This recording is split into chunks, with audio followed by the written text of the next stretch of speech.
Shalom, selamat pagi Bapak Ibu Saudara yang dikasihi Tuhan Yesus Kristus. Selamat kita berjumpa kembali dalam renungan pada pagi hari ini, hari Selasa tanggal 30 Juni 2026. Hari terakhir di bulan Juni ini kita bersyukur karena berkat kebaikan Tuhan. Sebelum kita mendengar kebenaran firman Tuhan, mari kita berdoa. Bapa kami yang di surga, Bapa yang baik, Bapa dalam nama Tuhan Yesus Kristus, terima kasih kami bersyukur untuk berkat kemurahan-Mu. Kembali kami ada hari ini karena anugerah, karena rencana-Mu yang baik bagi kami. Saat ini kami mau mendengarkan sabda firman-Mu. Urapilah kami Roh Kudus agar kami mengerti dan taat melakukan setiap kehendak-Mu. Dalam nama Tuhan Yesus kami berdoa. Haleluya. Amin. Saudara yang dikasihi Tuhan, ayat firman Tuhan saat ini terdapat dalam 2 Timotius 3 ayat yang ke-16. Tertulis demikian. Segala tulisan yang diilhamkan Allah memang bermanfaat untuk mengajar, untuk menyatakan kesalahan, untuk memperbaiki kelakuan, dan untuk mendidik orang dalam kebenaran. Saudara yang dikasihi Tuhan, buku yang paling laris dan paling banyak dibaca orang di seluruh dunia sampai saat ini adalah Alkitab.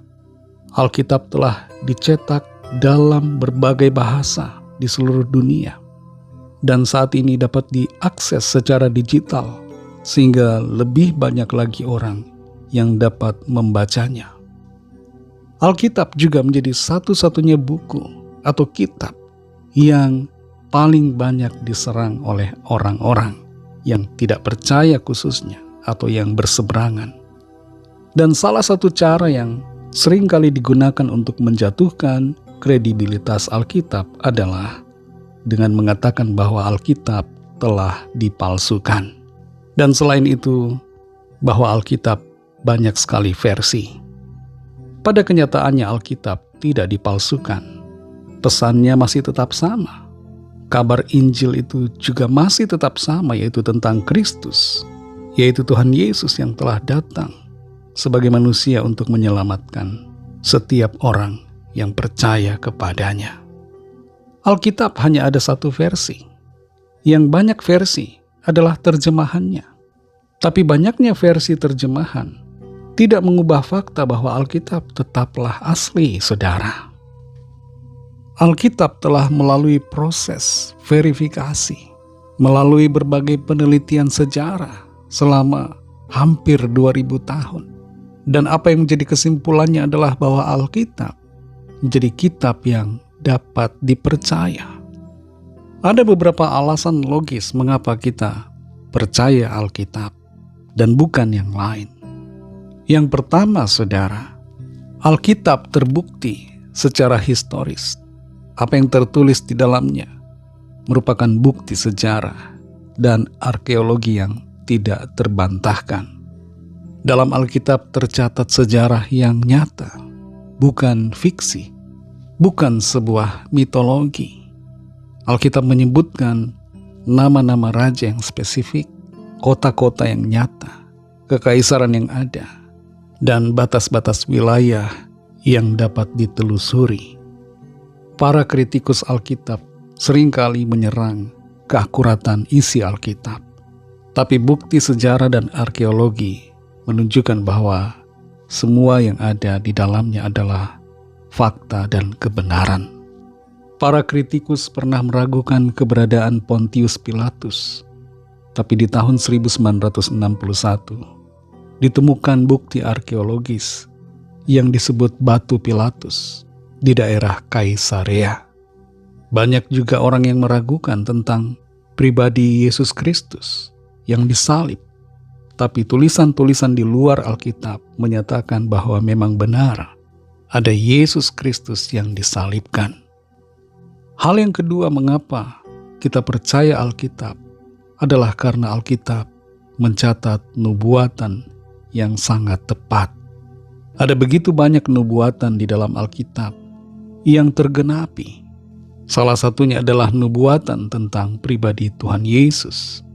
Secara matematis, probabilitas atau kemungkinannya sangat kecil untuk menggenapi 8 saja nubuatan di dalam Alkitab tentang Kristus. Tapi Tuhan Yesus menggenapi 300 nubuatan sekaligus dalam perjanjian lama. Yang ketiga, mengapa percaya Alkitab? Adalah karena Alkitab berisi kesatuan pesan yang melampaui akal manusia. Ada 40 penulis di dalam Alkitab yang hidup dalam rentang waktu yang berbeda selama kurun waktu 1500 tahun. Tapi semuanya mempunyai satu kesatuan pesan firman Tuhan. Alasan yang keempat mengapa percaya Alkitab. Karena Alkitab merupakan satu-satunya kitab yang isinya runut secara kronologis. Dari penciptaan sampai akhir zaman. Dari sejarah keberadaan awal manusia sampai pada akhirnya ketika Tuhan Yesus datang kembali. Membaca Alkitab tidak akan membuat kita bingung, karena kita akan merasakan kejelasan dari setiap rangkaian yang ada di dalamnya. Dan yang kelima, mengapa kita percaya Alkitab? Adalah karena Alkitab diilhamkan sendiri oleh Allah, Sang Pencipta, Tuhan semesta alam. Dalam 2 Timotius 3:16 ini dikatakan, segala tulisan yang diilhamkan Allah memang bermanfaat untuk mengajar, untuk menyatakan kesalahan, untuk memperbaiki kelakuan, dan untuk mendidik orang dalam kebenaran.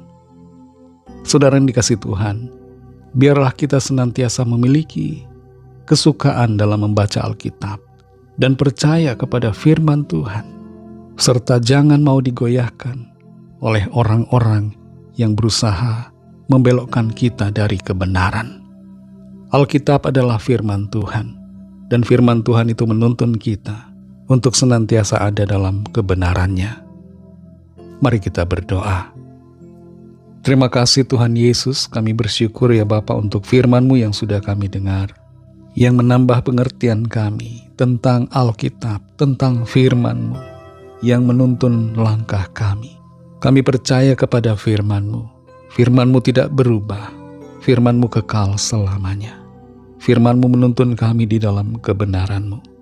Pimpin kami selalu Tuhan, di dalam terang firman-Mu yang menuntun kami pada keselamatan. Berkati kami di sepanjang hari ini dalam segala tugas aktivitas kami.